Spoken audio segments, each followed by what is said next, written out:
Aloha and welcome to today's episode of the Chiefs 9 podcast. I am Command Chief Master Sergeant Sandra Fox, the Hawaii National Guard Command Senior Enlisted Leader. The State of Hawaii Department of Defense has a brand new podcast out. It's called the Nakoa Exchange, Boots, Wings, and More. You can see the lovely logo behind me. We also have one for the Chiefs 9, which is our first series under that podcast, where the Chief gets to talk about 9 different leadership traits, topics, and discussions with various people. And so we have had some really good shows in the past. We've had Warrior Ethos, Leadership Spectrum, and a lot more. This is, I think, our 6th out of the 9. We have some bonus content. Sometimes we go a little long, so we've split it into 2. They come out about every 2 weeks. So, keep an eye out for those. Yeah. So our hope is that the units will go out there and listen to these episodes that feature our great airmen and soldiers of the Hawaii National Guard, and hopefully generate some conversations and provide professional development for those people in the units. So we really want to showcase the perspectives, the leadership perspectives of our guests and the things that they have to share, because I think that's what resonates the most with our listeners. And you can search us out on various platforms. We're on YouTube, YouTube Music, Spotify, and Apple. So a lot of opportunities. The YouTube one, you get to see the video of us here. So you get to see, the whole gamut. And then the YouTube Music is just the audio. So if you can, we have past episodes up on all of the platforms right now. All right. So today we're going to talk about emotional intelligence, how we manage our own feelings and how we manage other people's feelings and emotions. So I have with me today my co-host, Jeff Hickman, Director of Public Affairs, and I'd like to welcome our 2 guests to discuss today's topic, emotional intelligence, Command Sergeant Major Scott Stimpson and Chief Master Sergeant Misty Park. So if you guys can share a little bit about yourselves and your guard story. Sure. My name is Scott Stimpson. I've been in the National Guard ever since I turned 17 years old. Kind of grew up patriotic and wanted to follow in my father's footsteps, continuing with a legacy of military service. And he was the first person that told me about the National Guard and all of the educational and employment opportunities that are out there for young women and men to take advantage of. And so I joined when I was 17 and been serving ever since.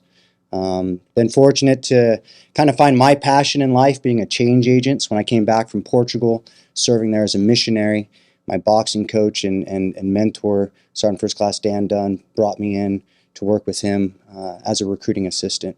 So we were out and about in the community, shaking hands, kissing babies, and telling the Guard story, helping young men and women figure out what they want to do with their future and how they can continue to give back to their community and country by putting on the uniform and serving in our ranks. And since then, I've been recruiting now for 20 years. At every single level, been fortunate to change lives and help other people figure out what they want to do. And been a Recruiter of the Year, NCO of the Year, Section Chief of the Year, and currently serving as the Hawaii Army National Guard's Recruiting Retention Battalion Command Sergeant Major. So for the last 2 years, I've been here on island helping share our Guard story and put people in boots.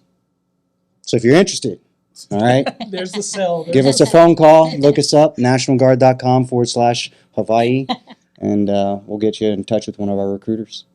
We've had other recruiters on, and everything. All of them have actually made the pitch. Yes, they actually did. Yeah. Good. Good. You should. All right. Aloha, I'm Misty Park. I'm with the 201st Combat Operations Squadron. Been with the Hawaii Air National Guard since 2001. Initially, I was with the 293rd Combat Comm Squadron. Loved it there. It was the closest Air Force, I guess, equivalent of Army. We always camped out, so I loved it.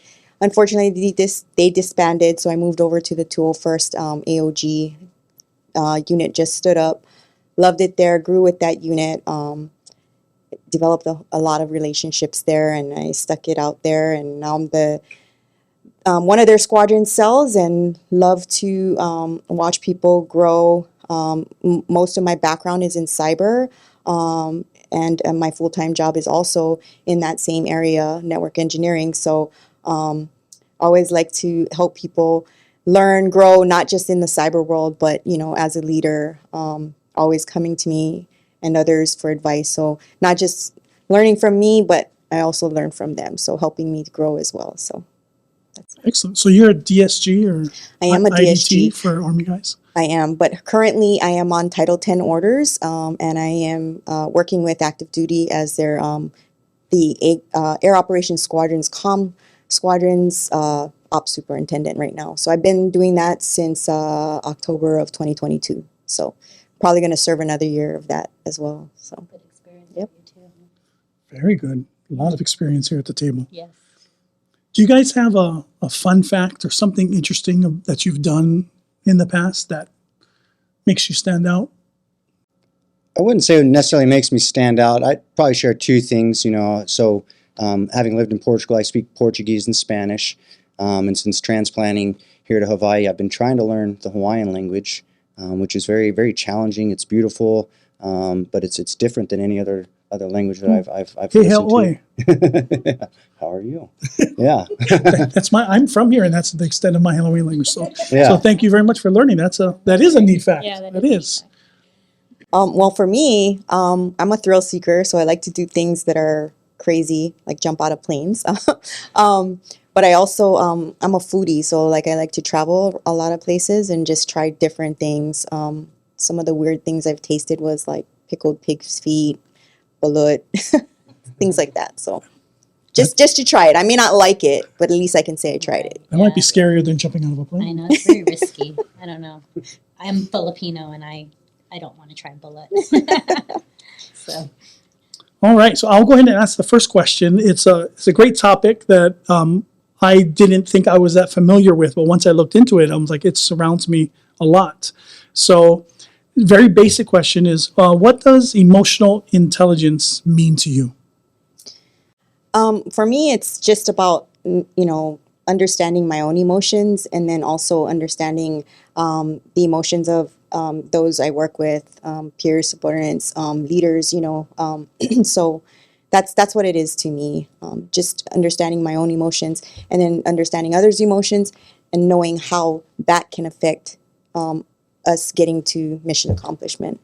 So. Yeah. I think having a personal and social awareness, regarding your feelings and attitudes that can directly affect, your behaviors and actions. The more that people can have that, I think the better off the team's going to be, the more cohesive we'll all work together and be able to accomplish the mission like Chief said. How about you, Chief? yeah, I think it's just being aware of sort of like what might trigger certain emotions depending on the people you're dealing with or the situation, and kind of pulling yourself back and saying, let me not react to that. But also kind of meeting people like where they're at when it comes to communication. Maybe you have to be a little softer with some, maybe you got to be a little bit more direct. So I think it's just all of the gamuts of communication is how I look at it. Sounds to me, once I looked it up and learned it and knew it was all around, I've been doing it for my whole life. I saw how important it was as part of leadership.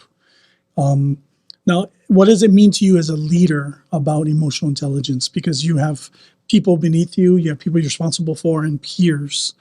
I guess my question would be, is emotional intelligence important to have as a leader? Definitely. I mean, particularly when I came here, everyone here is Ohana. Everyone here is family. And the relationships that we have affect the work that we produce or the work that we do. And our interactivity, just last week, we got our entire battalion together and did a kickball tournament and had some fun, just getting everybody together and kind of having that family environment. Some physical fitness, a lot of trash talking, a lot of, good fun. But for us, we're trying to create that type of climate, that type of energy, that people want to come to work, that people want to engage in their community and in their units.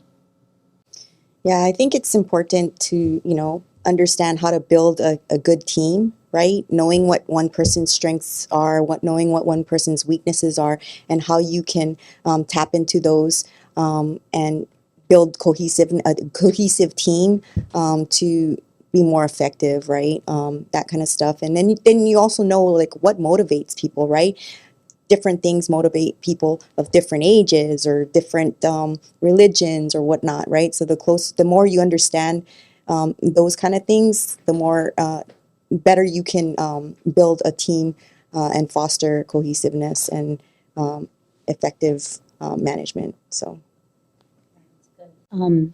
So I guess a follow-up question would be about emotional intelligence. You as leaders, you talk about being aware. Are there things or strengths or weaknesses that you feel you have that you're still working on when it comes to emotional intelligence and how you lead and communicate with your subordinates or even just your peers?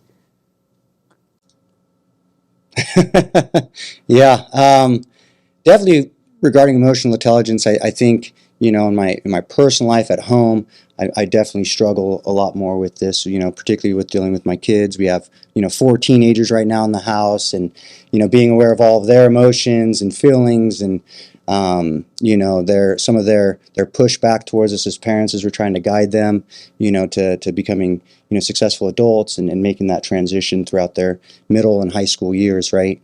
At work, one of the things I try to do, not just say we have an open door policy, but actually, effectively utilize that, right? So inviting people in to sit down and talk story, actively listen to them and some of their struggles as well as their successes. Being part of a command team, I feel like we end up dealing with all the minutiae, all of the problems that people have. So we've asked our leaders out there to share with us the success stories, push up those good news things that we can, essentially hunt every day because it happens, so much in our life, whether it's in the community, in the high schools, whether it's at, the military entrance process station when a new young man or woman raises their right hand and takes the oath to join our team and to defend, the Constitution, or even, stories about the National Guard, and what we do in our communities. So we're always constantly seeking those type of things, and trying to raise it up to our awareness and, inviting somebody in to your office and having them sit down and ask them, hey, how are you doing? What's going on in your life? How's your family? I think that definitely brings us all together a lot more. Yeah, and a good way to get to know your soldiers, right? Yeah. So, and their needs. Yeah, great. Yes, I think self-awareness is crucial, right? Like your behaviors, your goals, your values all play a huge part on how how your influences your behavior. Your behaviors and your thoughts behind your making decisions are all based on, your values, your goals, how you feel that day, right? Like if you need to take time to pause, you had a bad morning, things just weren't going for you, take time to pause before you go out there and, make decisions, right, affecting other people. So yeah, self-awareness is really critical in emotional intelligence. Well, I use the Google machine to tell me how are ways you can improve. And you guys mentioned a couple of them is taking that deep breath before you do it. And that's actually a good piece of advice across the board, but taking that breath before you react. And so that, I thought that was great. And then you talked about, you got home and work. So my next question to you guys is, do you use stuff that you learned at home? Because if you have kids or family members that you grew up with, you're practicing emotional intelligence there. And then do you take it to work, or is it the opposite? You bring some of the stuff you learned at work at home to apply? It goes both ways, I think. It's more taking the stuff from home and applying it at work, I think, for me, because, I always put it in the mindset of, if this would happen at home, how would I treat it, right? Like I always take that in consideration because I don't want to hurt feelings. I don't want to, I want to have that right balance of discipline yet, empathy, right? So I think, yeah, it works both ways. And then at home, when you have to be a little stricter, right? You just, but, there's a balance too, right? So it goes both ways, but I think I take more of that from home and bring it to work. Yeah, I know I've talked to Chief Fox about this. Every morning after I exercise and pray, I do an exercise called priming, in which I go back historically and think of 3 past events, positive things that have happened in my life, and I try to kind of relive those experiences. And then I think of 3 other people and kind of say a prayer or thought of well-wishing and good things towards them. And oftentimes, if I feel motivated to, I'll send them a message and kind of just start it out. Hey, I just want to let you know you're on my mind this morning. I'm hoping you have a great day, a great week, or something. And then 3 things of forward thinking about 3 future experiences. And often that there's kind of a short term, mid term, and long term. But today I was excited this morning, priming, coming here and talking to you guys about emotional intelligence and really setting your day up for success like that, so that when you get to the office, your engagements are positive, they're constructive. Even if you're having to have a critical conversation with somebody, you can do that in a method that's effective, right? That really hopefully reaches out to them, lets them know your expectations, as well as why you need them to be a part of your team, why you need them to be successful. Because if everyone here is successful, then we're all successful. And I think that's something about it being an emotionally intelligent leader, right? Is really finding out what their motivations are and connecting with them and bringing out the best in everybody. How about you, Chief? How do I prime? Yeah. Yeah, that's a hard one, because there's days you're not feeling it. So I think for me, before I get out of my car, before anybody sees me, whatever that event is, I have to straighten myself up, take some deep breaths and go, whatever was bothering me, maybe that moment, I have to put it behind me and just know that I have to put on a different face, because those people that I'm going to see and engage with, they don't need to see that, right? Because it has nothing to do with what I'm going to do here. And I don't want it to take away from, whatever that engagement or the event is. So for me, it's just being aware. Like, I'm not in the mood, but I have to be there. And I have to be here and I have to be there. And I just think about my family and I think about things that ground me and say, okay, you can do this. Even if it's just for this short period, you can do it. So we all have those dates. And so that's how I would say I prime, to get my mind right. So I prime in a different way, but I didn't know I primed. So when she said that, I'm like, wow, I kind of do something like that. Is I'll sit in my car before I come to work and I'll go to social media and I want to watch something that make me laugh. And because traffic, it's traffic. And then just coming to work, deadlines. Sometimes you have good things to do that day. Sometimes you have bad, but I'll laugh. And then I'm like, okay, now I'm ready. And I get out. But I liked your idea about the 3 things. And then you always asking for the positive, because it's so easy to list the negative. It's unfair how easy that is. But to find out the positive in something I think that really helps. Yeah, for sure. All right, what do I got? Okay. So how do you manage others' emotions? Because we talked about what we do for ourselves to prep.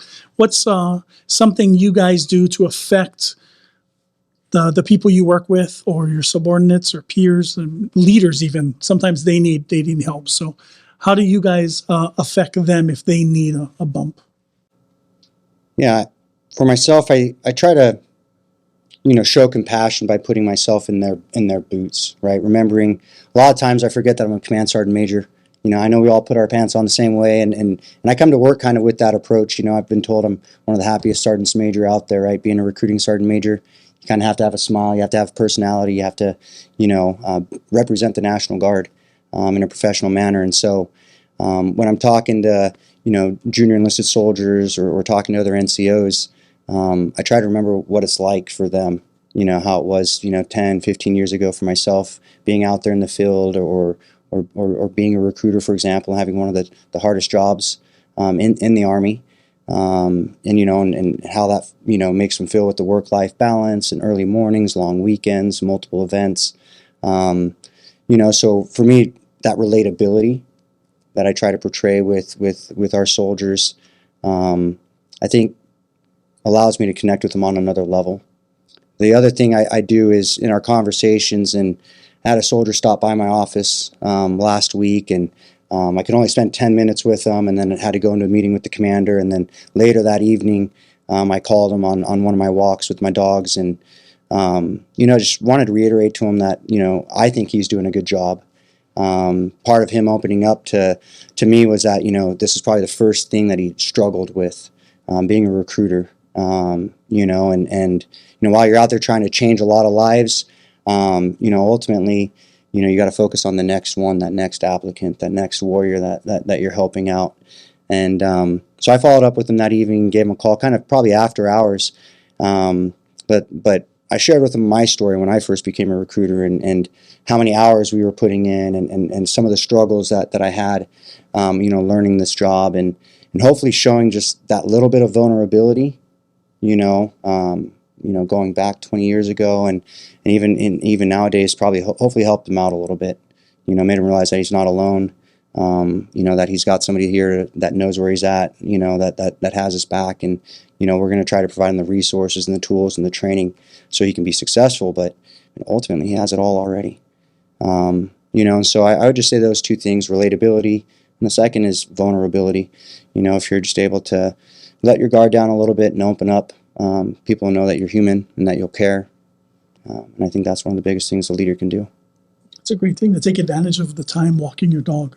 to call somebody who you didn't have time, a lot of time with to call. So let's talk to. And I love that you followed back up with them, knowing that he probably needed a little bit more time with you. And the fact that you did that without him having to ask just shows that you're really well aware of what he needs and what you probably need to make it a good sync relationship. So that's awesome.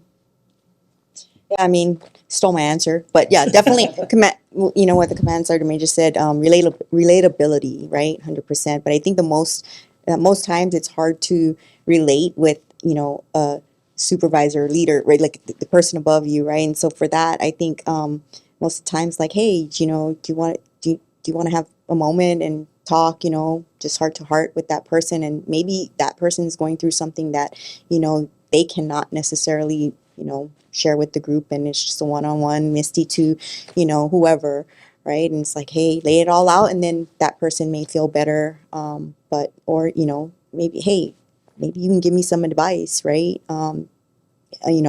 In the background, without anybody knowing about it, right?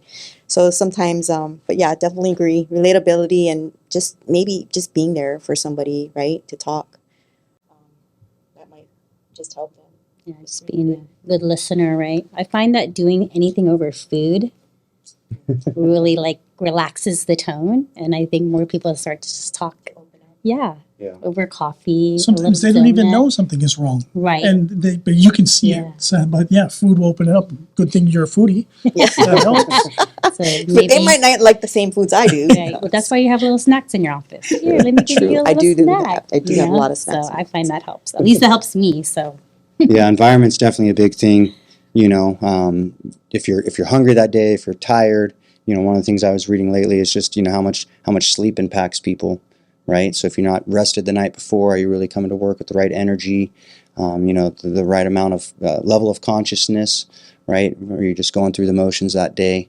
So I do definitely think having some snacks on hand, or a conversation starter with somebody is a good idea. It's sometimes when you're not there, you're not ready, and you put on the facade for others to help them, but you're really hurting yourself.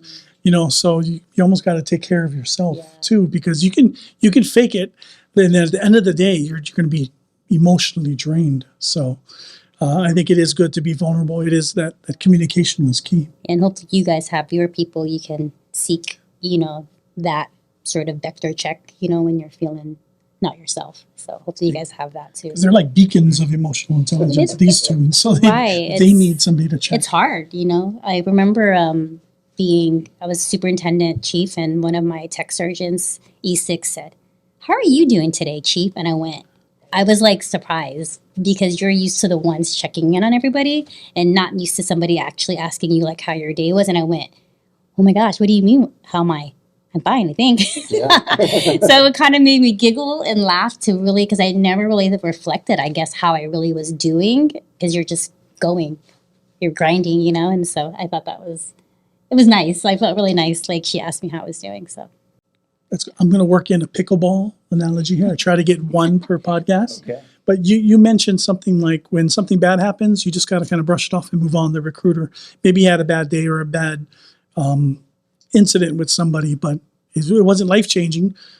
He already had the skills to move on. So in pickleball, you only play to 11.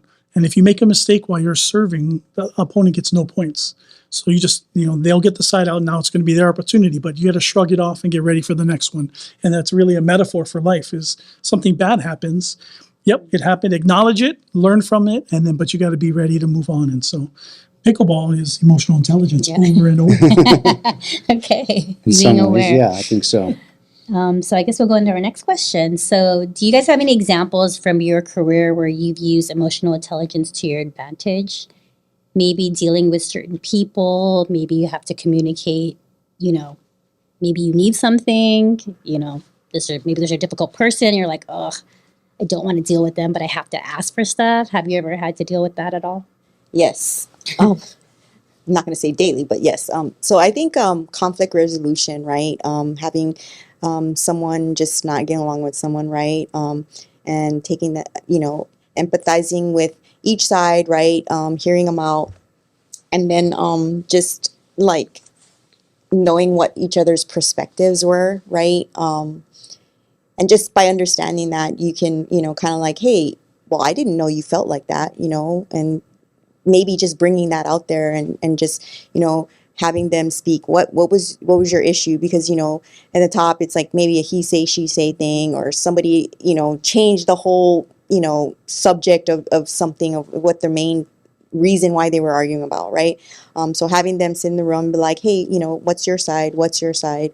And then, this is how I was raised, maybe, and this is, like I'm not used to that. I'm usually right to the point and do whatever the case may be. Conflict resolution, empathizing, getting each other's perspective, and then it's kind of like, oh, okay, well, maybe this was silly in the beginning to begin with, right? And so that's one of the ways that I've used emotional intelligence to help in my history. Yeah, I really like your example there, and the more that we can educate our soldiers and airmen about emotional intelligence, I think the better off our organization is going to be, because then we're fostering that command climate where everybody is contributing positively. I brought you guys a little something. So we talked about this last time, just in conversation, and I thought I'd bring you. This is a tool that I've used in previous. So it's the 5 languages of appreciation in the workplace. If you guys know the 5 love languages from Gary Chapman, right? Acts of service, quality time, gifts.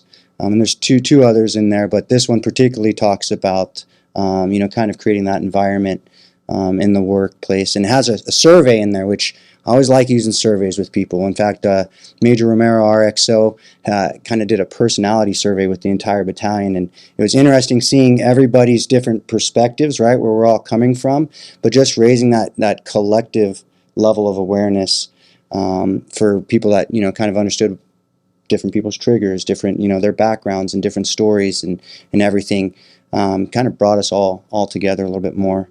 Particularly with this book, we did the surveys, and I was kind of actually surprised and somewhat inspired by the fact that out of the 5 languages of appreciation, the number one for our section chiefs, kind of our first line leaders that help manage the recruiters and that are out there, running the whole organization was acts of service.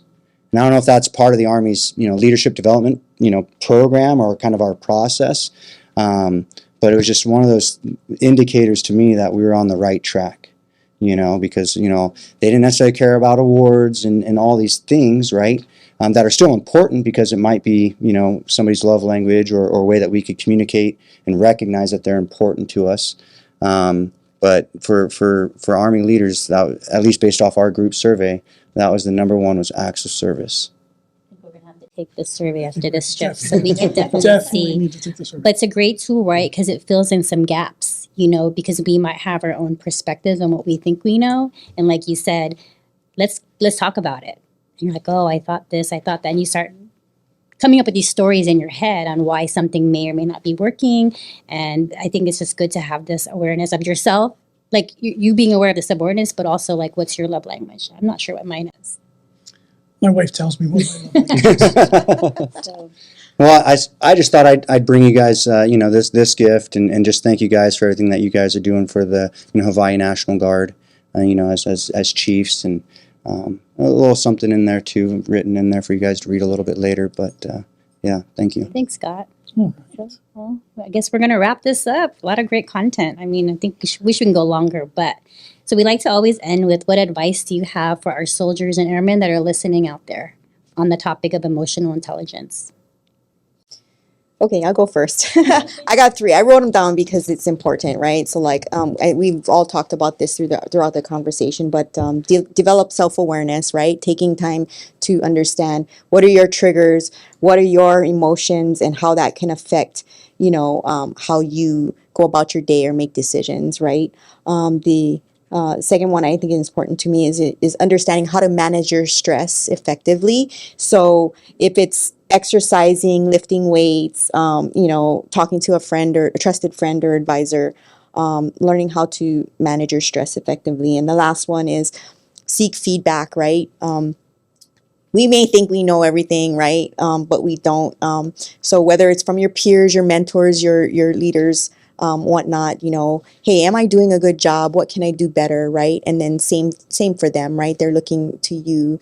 It's like, how can I do better? What, here's what motivates me. How can we change our workplace environment or processes or whatnot? So those are my things. And those are some really great pieces of advice. I'd probably challenge, everyone that's out there listening to be proactive, in their emotional intelligence, and something that they could do is to actually write down their leadership philosophy, right? Identify, their values, what's important to them, try to capture, on paper, how they're going to communicate with others and interact, as well as placing boundaries, right, with their work, with their life, and just kind of being knowing where those limits are for themselves. I think a leadership philosophy was something one of my mentors recommended me many years ago, and it's kind of helped me think ahead about certain situations that if I were in the situation, this is how I'd react, versus being reactive to it. So the more that we can anticipate, our emotions, what we're going to go through if these type of things happened, I think the better off we would be. How about you? yeah, you know what? That last one is a big one. I thought preparation is big. So nothing tries to catch you off guard. Prepare for the worst. And then empathy, and just taking that step, but learning why, because I think everything in the past and how it was when we got into the military was a lot different than it is now. And so now the leaders and the young leaders who are coming up, they already know a little bit about empathy, and I think that's something that is valuable.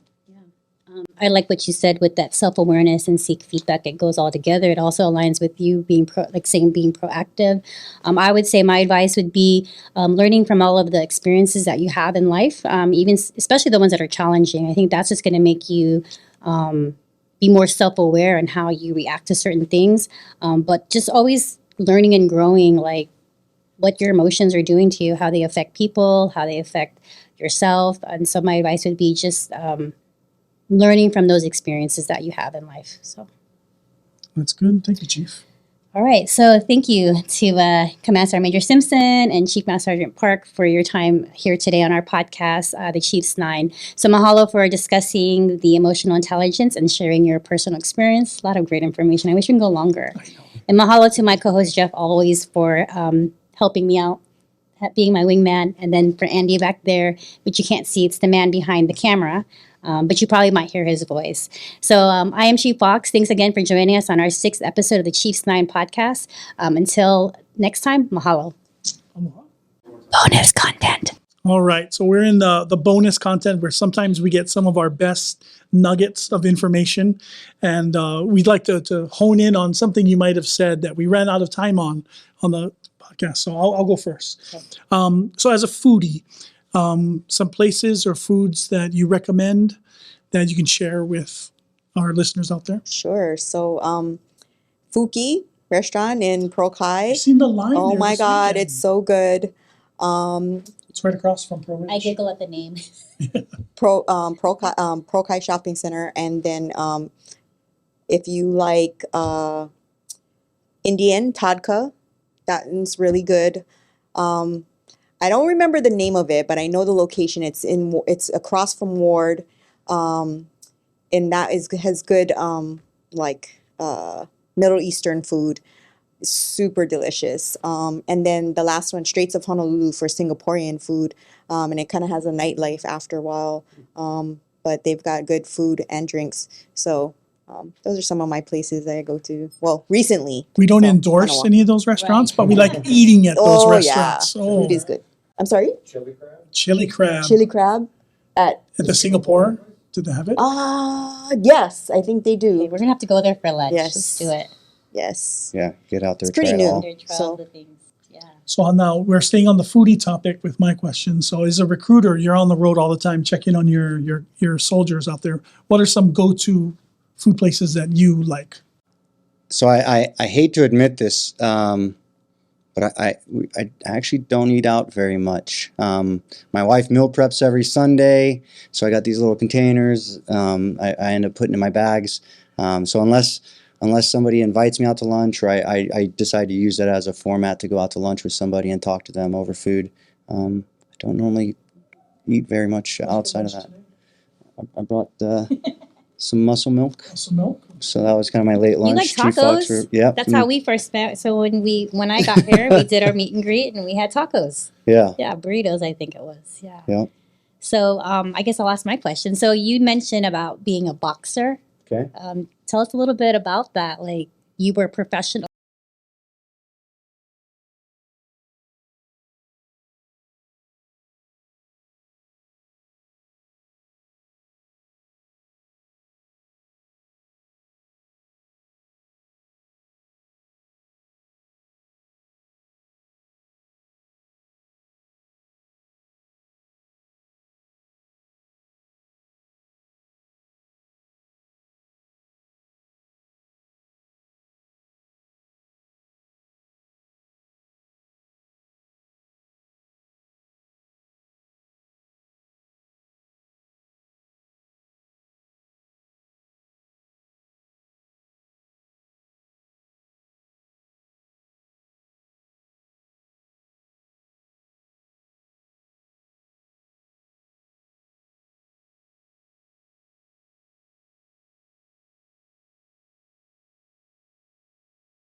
Right.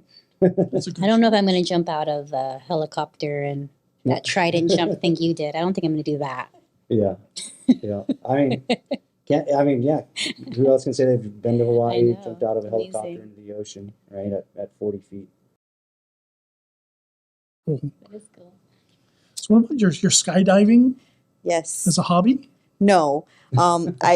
My active duty commander, she was like, I'm gonna do it. And I was like, I always wanted to do it. Like that was always one of the things on my bucket list, but I was afraid, right? Like, man, I don't know.